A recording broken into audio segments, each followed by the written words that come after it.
senior footwear designer perempuan kayaknya satu-satunya di Indonesia nih. Nggak juga sih, sebenarnya harusnya ada banyak ya. Tapi ya mungkin nggak Kak aja kali ya yang ikut komunitas footwear. Iya sih. Ya karena aku dari dulu kenal sama ya Mas Yose, Mas Gagas juga. Dan join dari dulu ya mungkin jadinya Kak Aham. Iya. Ya tapi seru sih ikutin perjalanan. Dari kapan? Dari awal IFD ini ya? Iya, IFD terbentuk kan 2000. Zaman di Facebook udah join kan? Kalau nggak salah 2010. 2010 kalau iya, nggak salah. 2010. Oke deh, ini Melissa ini Eagle Footwear Designer. Terus kita udah kenalnya lama tapi belum pernah ketemu langsung ya. Jadi coba kita mau kenalan dulu sama Melissa lebih dalam lagi nih soal karirnya di footwear designer. Udah, silahkan dimulai Melissa perkenalannya. Ya jadi sebelum berkarir jadi footwear designer, aku tuh kuliah di Trisakti angkatan 2004. Di situ aku ambil jurusan desain produk. Lulus tahun 2008 ya, kurang lebih 2008. Itu setelah lulus langsung jadi freelance, tapi bukan di dunia sepatu, di dunia aksesoris gitu, aksesoris cewek. Tapi cuman sekitar 3 bulan. Sehabis jadi freelancer, langsung apply ke Eagle, diterima jadi footwear designer, itu tahun 2009. Bulan Februari. Jadi kurang lebih karir di dunia sepatu sampai dengan bulan ini udah 14 tahun. Wah, berkarir di dunia sepatu. Tahun, ya ampun. Tidak menyangka, lama sekali ya. Cukup panjang, cukup lama, dan berkarirnya juga di satu perusahaan yang sama. Tetap di Eagle sih dari dulu sampai sekarang. Ya lumayan bertahan ya, 14 tahun di satu company. Iya. Jadi aku mau nambahin kalau misalnya Eagle itu kayaknya kan tuh brand sepatu udah lama banget ya. Kayaknya dari aku SD tuh udah ada kayak masalah ya. Jadi Melissa ini di Eagle ini di bagian apanya sih? Apakah di khusus di untuk women's atau semuanya gitu digarap? Kalau awal-awal memang semuanya digarap. Jadi karena dulu masih junior designer, harus coba semua kategori. Mau itu kategori sport kayak running, badminton, sampai ke soccer juga aku pernah kerjain sih. Soccer futsal juga pernah kerjain. Terus sepatu lifestyle juga, back to school juga, ya semua kategori sih. Cuman di tahun ke-3 ke-4 udah mulai lebih fokus ke lifestyle. Lifestyle kategori. Ya. Lalu di tahun sekitar ke-5 sampai ke-8 lebih bervariasi sih. Di badminton juga aku pernah garap project beberapa, kemudian di women's juga ada beberapa. Cuman karena kategori women's di Eagle itu nggak fokus, hanya ada dalam setahun hanya ada beberapa project, itu sedikit. Jadi ya nggak banyak desain women's-nya.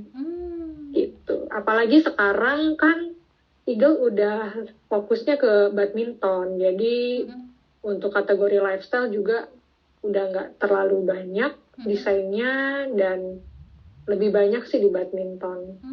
Gitu. Yeah.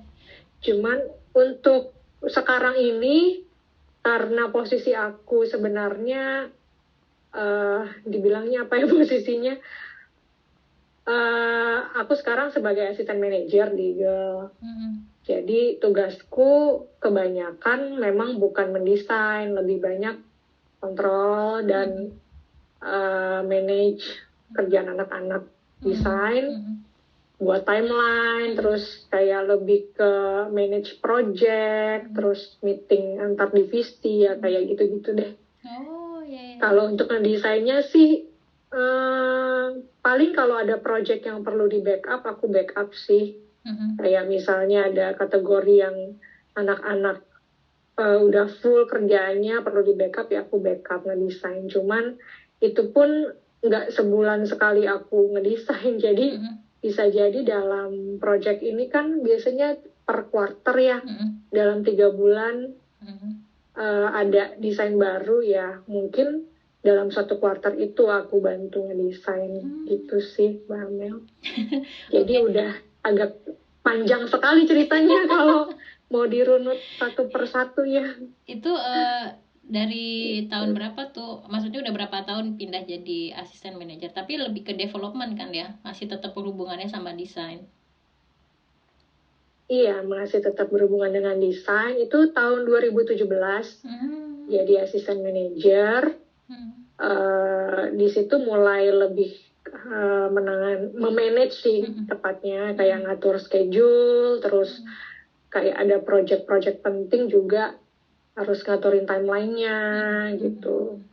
Terus kalau dulu tuh nggak terlampau banyak tektokan ke vendor atau supplier.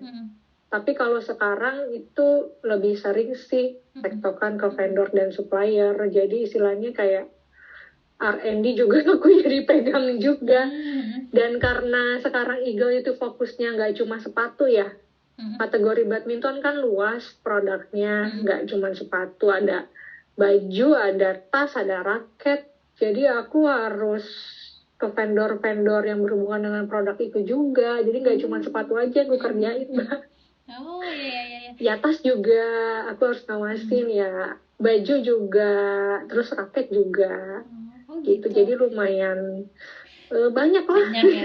Seru juga sih. Jadi ini dikerjain gitu.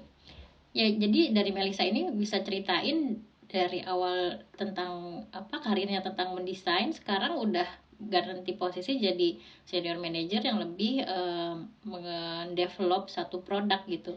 Itu kan satu apa namanya tingkatan karir kan sebenarnya gitu. Jadi nggak harus melulu di desain gitu, dari awal masuk desain terus gitu bisa masuk ke yang lain juga gitu.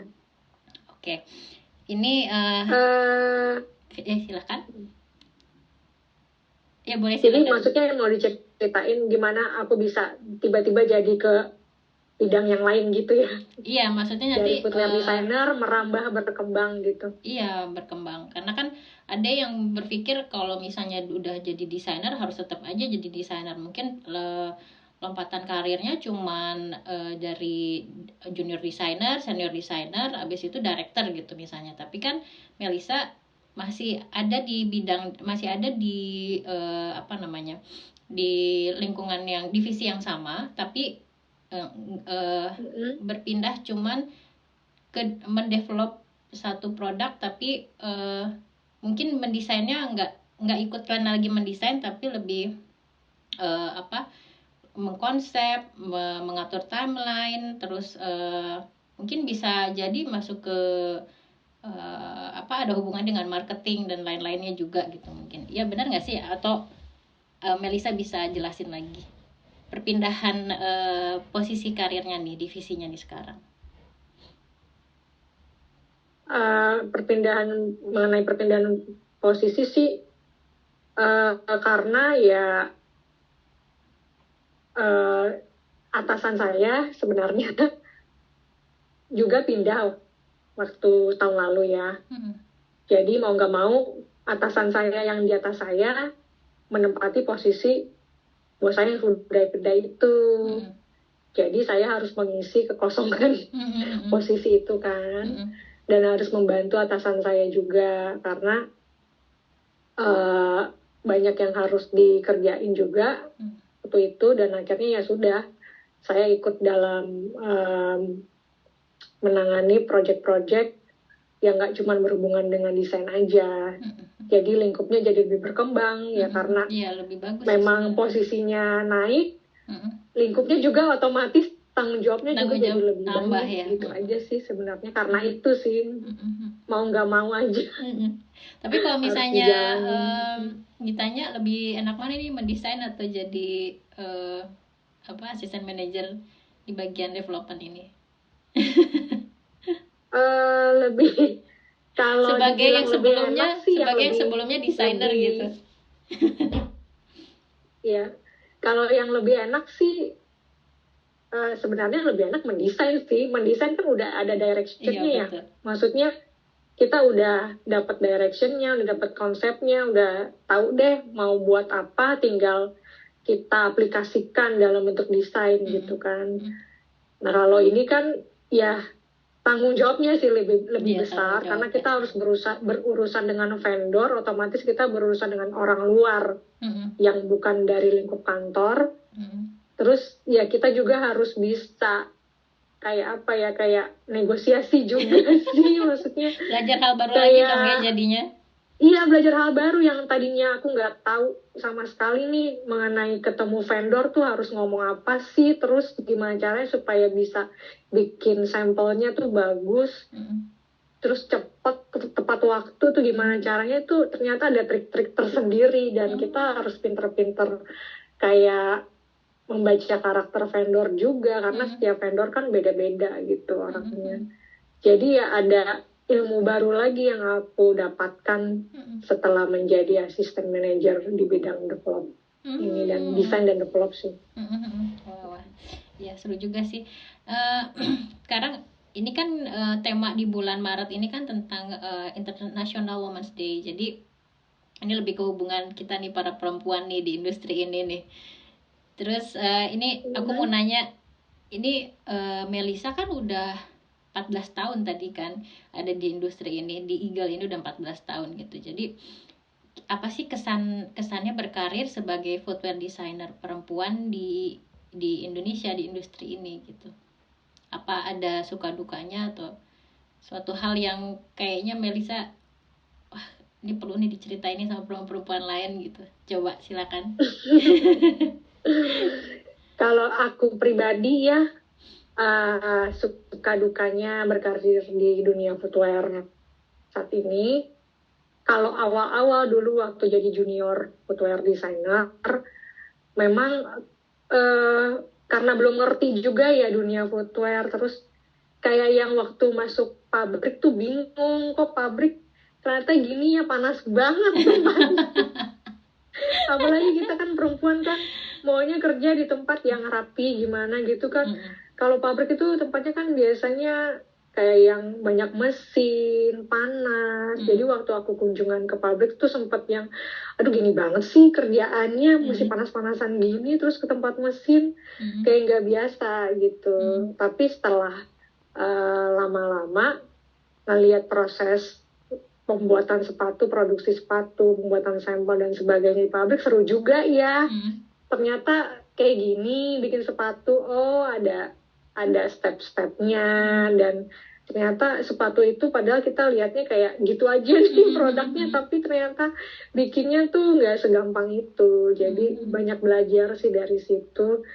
Dan mentorku juga, bosku yang banyak kasih ilmu mengenai dunia footwear juga sangat-sangat berguna sih aku pakai selama perjalanan karirku.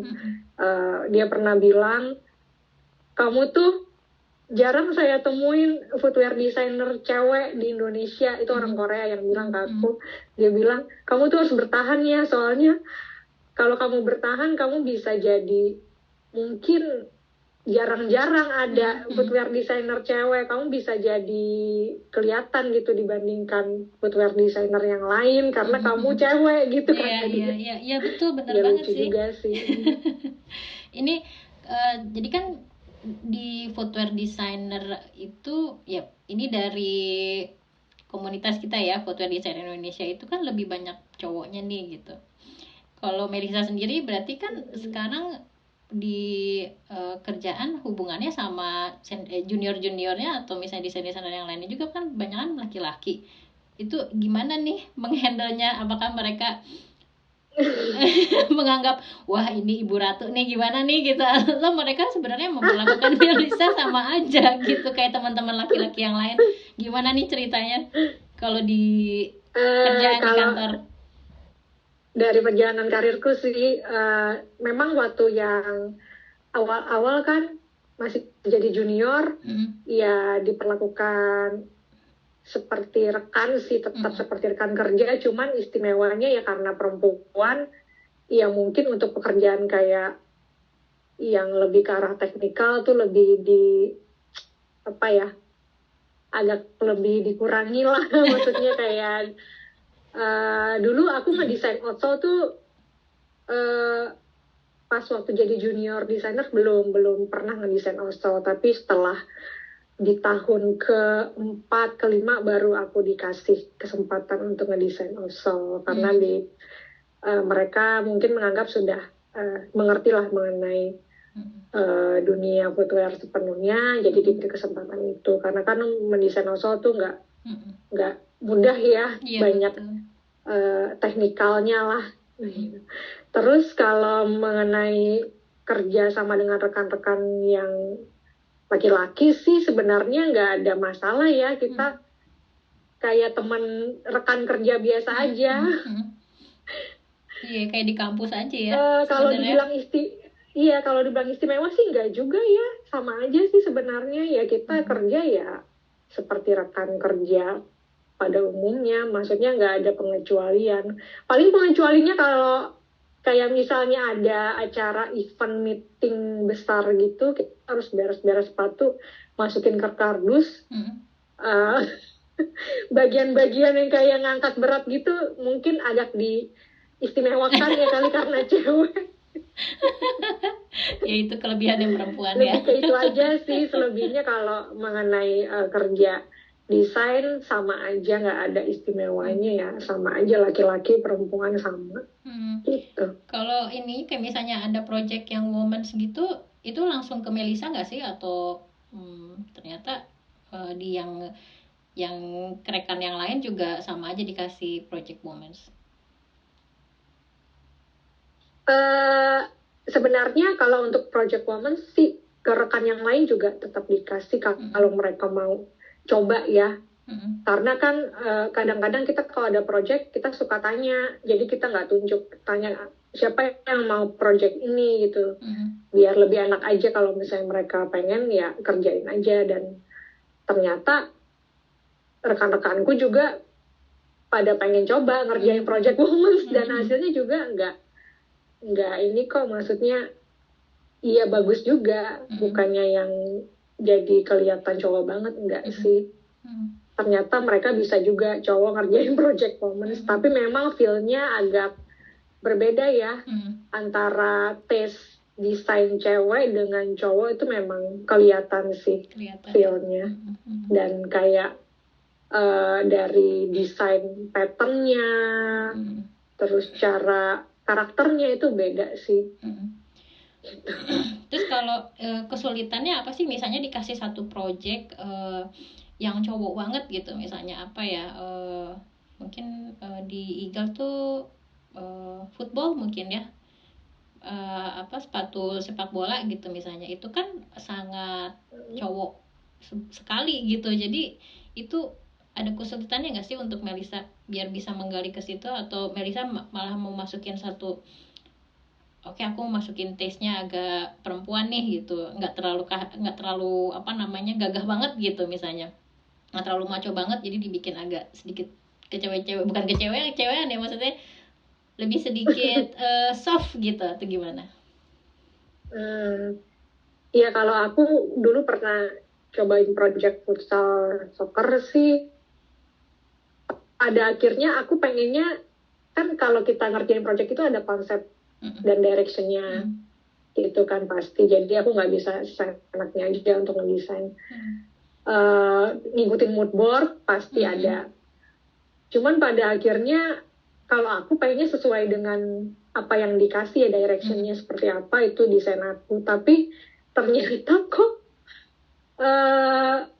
karakternya itu emang kayak susah ya antara karakter cowok dan cewek. Jadinya tuh memang ada kayak sentuhan ceweknya, itu nggak sengaja sih sebenarnya.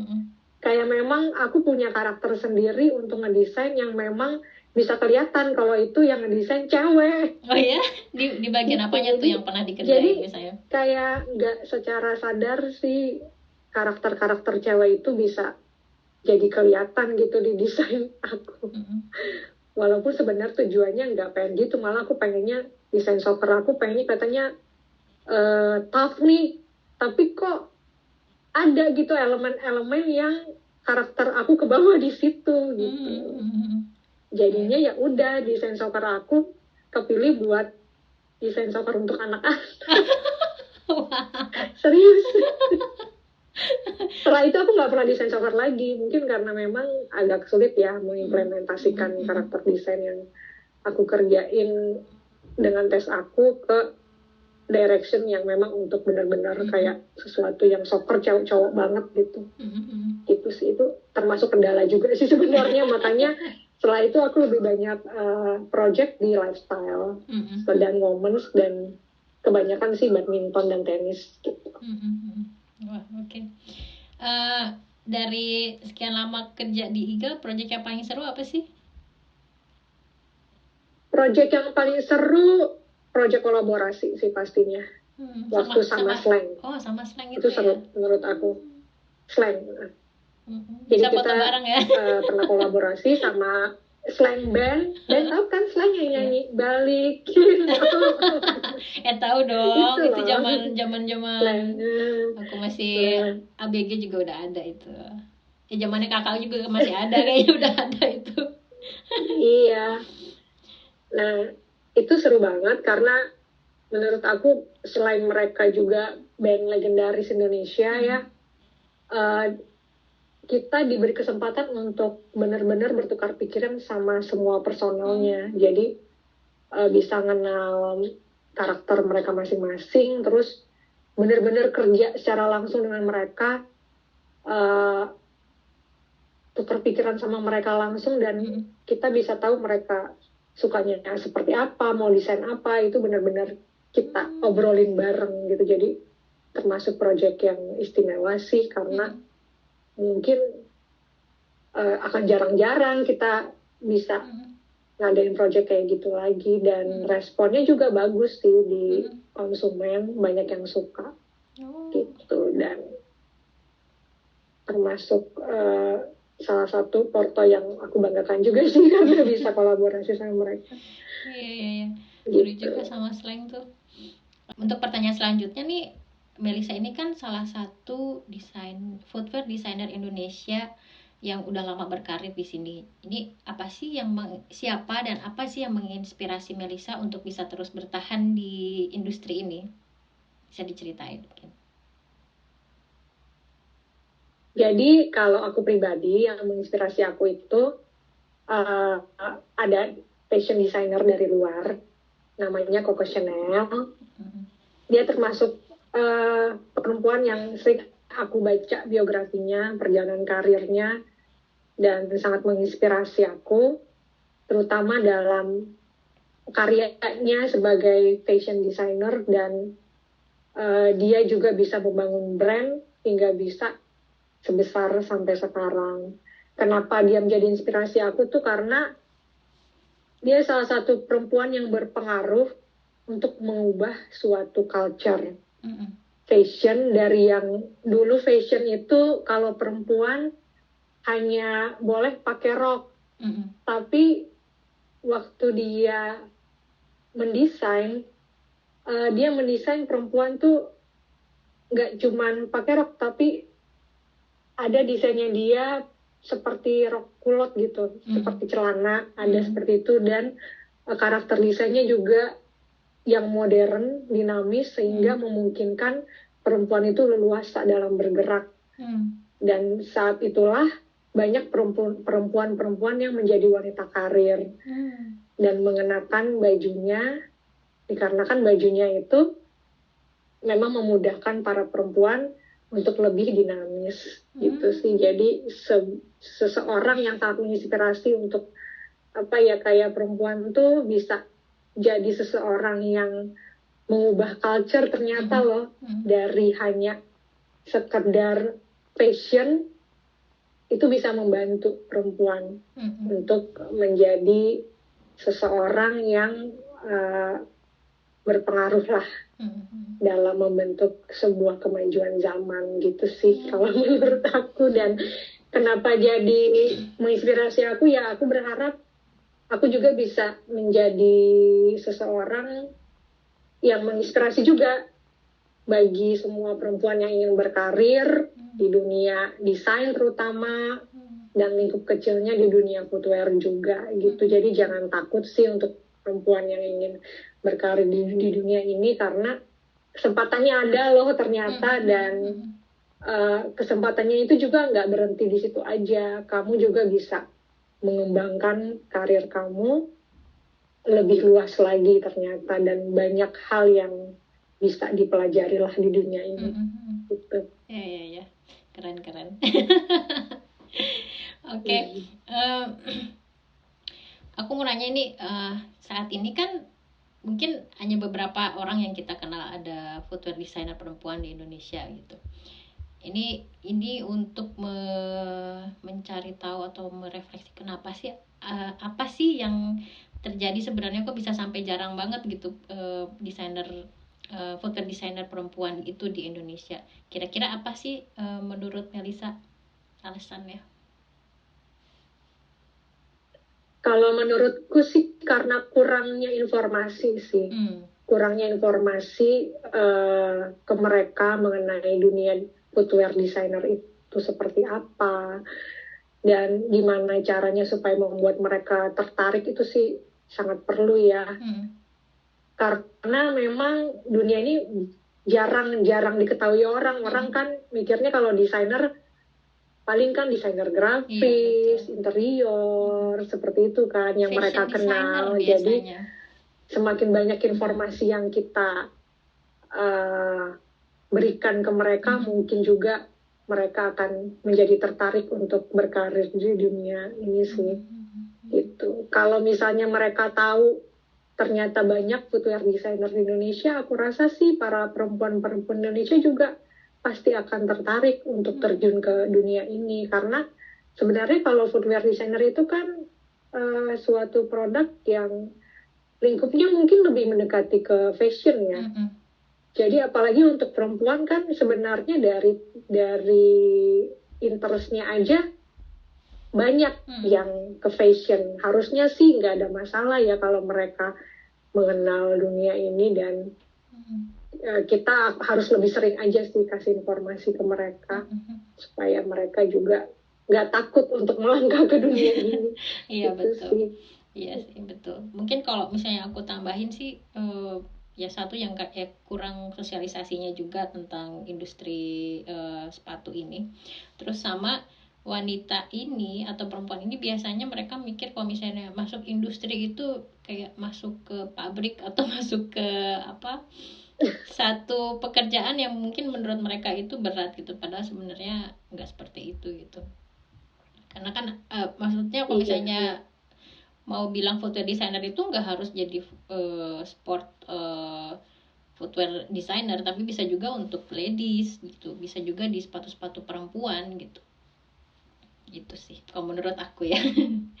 Gitu. Terus banyak sih sebenarnya lingkupnya ya. Iya banyak sebenarnya. Nggak cuma footwear itu kan nggak cuma sport ya, ya benar. Ada sepatu dress shoes gitu kan. Iya. Ada sepatu casual gitu. Iya betul. Ya memang mungkin kita harus lebih banyak kasih lihat iya betul dunia ini ke mereka. Iya, karena ya ini diakui, kita sih mengakui kalau misalnya untuk cari desainer perempuan itu sulit gitu untuk di footwear ini. Jadi ya mungkin dari 10 cuma 1 mungkin, atau nggak 10 mungkin 20 cuma 1, perbandingannya itu gitu. Ya semoga nanti lebih banyak lagi ya. Oke. Iya, pasti harus. Aku mau nanya nih, perkembangan sepatu lokal saat ini ya untuk Eagle gimana nih, mau diceritain gimana nih di perjalanan Eagle dari awal mungkin, atau dari awal masuknya Melissa sampai saat ini, apakah lebih signifikan, lebih baik, ada kemajuan atau seperti apa? Silahkan. Perkembangannya untuk Eagle sih wah sangat pesat sih kalau menurut aku.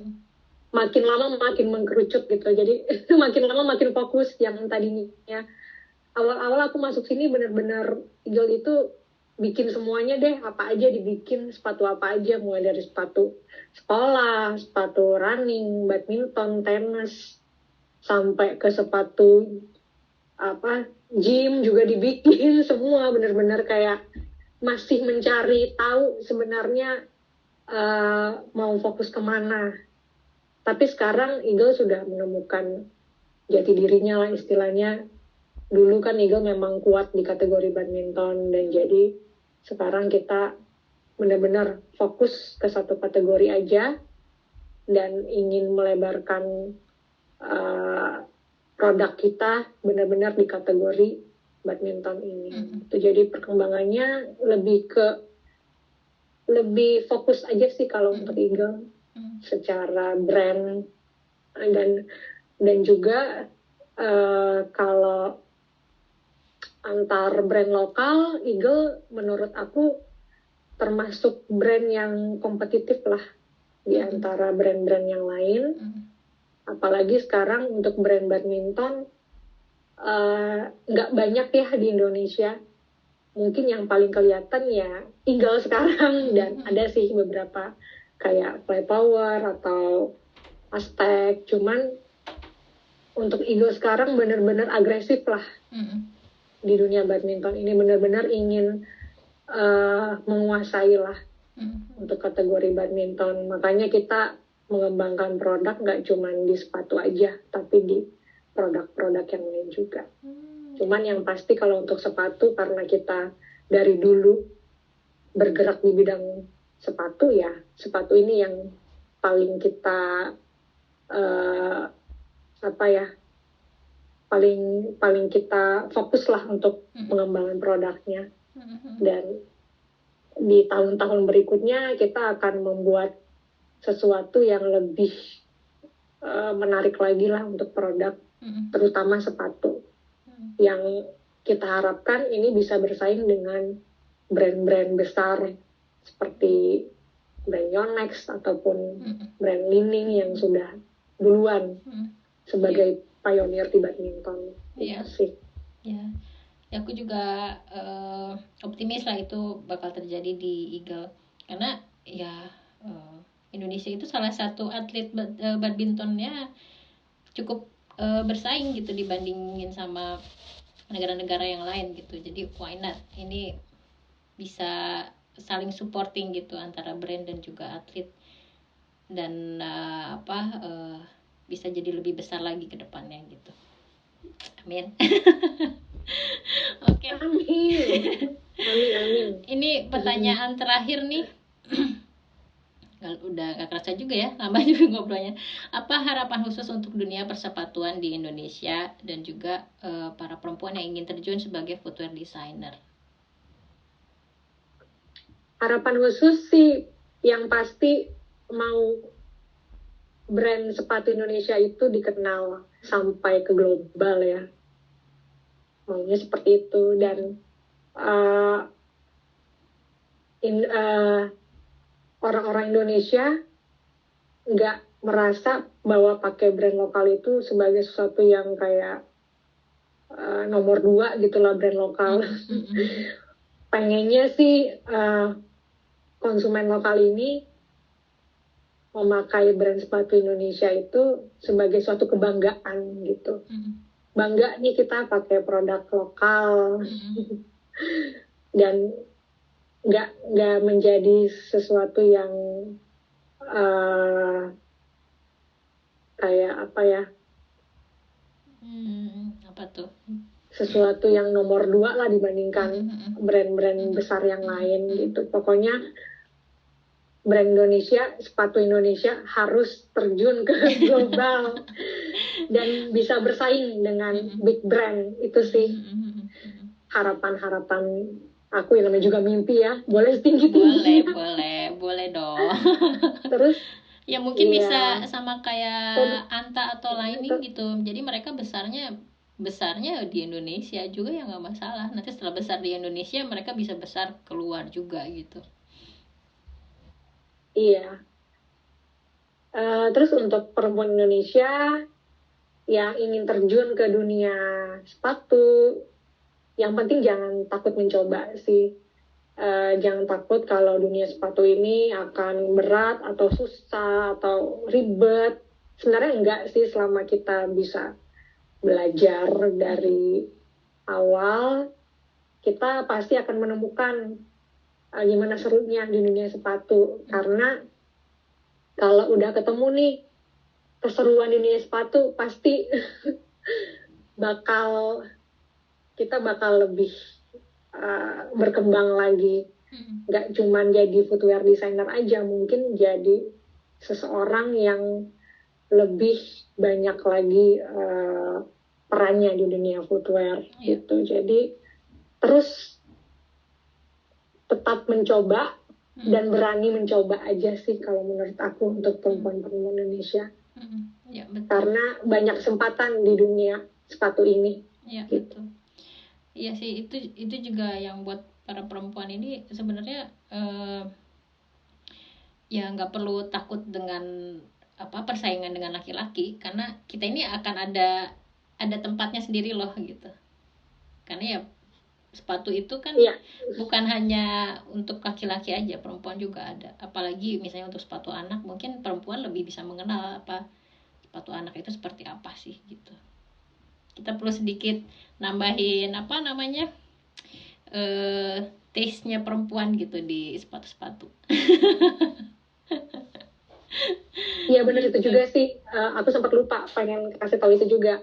Kalau karena sekarang di dunia footwear kebanyakan laki-laki, karakter perempuan itu akan berbeda dengan karakter laki-laki. Jadi kita perlu keberagaman lah, maksudnya betul. Supaya ada variasi gitu, jangan cuman laki-laki aja yang bisa ngedesain, tapi perempuan juga bisa loh ngedesain dan melahirkan karakter yang berbeda. Jangan-jangan mungkin karakter perempuan ini ya ternyata dibutuhkan untuk kategori-kategori yang spesial, kayak misalnya sepatu anak tadi atau lady shoes gitu kan. Memang butuh sentuhan tangan perempuan. Iya betul sekali, saya setuju. Oke deh, seru banget nih kita ngobrol-ngobrolnya soal perempuan dan juga footwear design. Ini juga ini untuk aku khususnya ya, satu misi juga untuk bisa ngebuka bahwa perempuan itu bisa lo masuk ke sini gitu. Ayo dong nambahin lagi dong gitu. Kita nambahin lagi list-list perempuan-perempuan Indonesia yang ada di dunia sepatu ini. Karena ya selama ini kan lebih banyaknya ke laki-laki. Mungkin ngedengar nama footwear itu lebih banyak orang mikirnya oh ya udah laki-laki, padahal nggak juga gitu. Perempuan ada di industri ini itu tuh malah jadi tambah seru gitu. Jadi nambah keberagaman juga tadi tambah seru dan beragam sih. Iya gitu. Oke, mungkin ada sesuatu lagi dari Melisa yang mau ditambahin untuk teman-teman yang lagi nonton atau dengerin hari ini? Ada nggak ya? Nggak sih, udah sih, cukup sih, itu aja yang bisa aku sampaikan buat semua penonton yang ada di sini. Iya, terima kasih juga. Nanti kalau misalnya teman-teman ada mau kasih pertanyaan secara langsung atau mau nulis di komen, mau nanya langsung tentang apapun lah tentang persepatuan Indonesia ke Melisa, silahkan. Nanti saya kasih link Instagramnya ke Melisa juga. Mungkin nanti kalau misalnya ada yang mau nanya langsung konsultasi sama Kak Melisa, ini saya baru lulus gitu misalnya, silakan. Boleh. Kalau mau minta lowongan juga boleh kok. Tuh, berarti kan Iga lagi mau buka nih. Bisa. Iya, mau buka lowongan lagi. Boleh, silakan apply sebanyak-banyaknya. Oke. Belum ada lagi soal desainer cewek nih. Oh iya ya. Biar saya ada temennya gitu maksudnya. Terakhir siapa? Hani ya di situ ya. Terakhir Hani terakhir. Ya nih, nanti saya juga mau nembak Hani juga nih. Ayo Oke. Hani, kita interview juga. Oh iya, bisa. Harusnya dia juga diajak nih interview biar pas. Iya, biar pas ya. Ada insight lagi dari Hani gitu kan. Oke dah, kita bikin nanti next time ya. Kita bikin lebih seru nih perempuan biar kita Oke. ngobrolin alas kaki. Oke, Iya, terima biar nggak kasih. cuman dia lagi gitu Iya kan. betul. Ada juga nih perempuan yang lain. Aku lagi, masa aku lagi. Mau yang lain dong.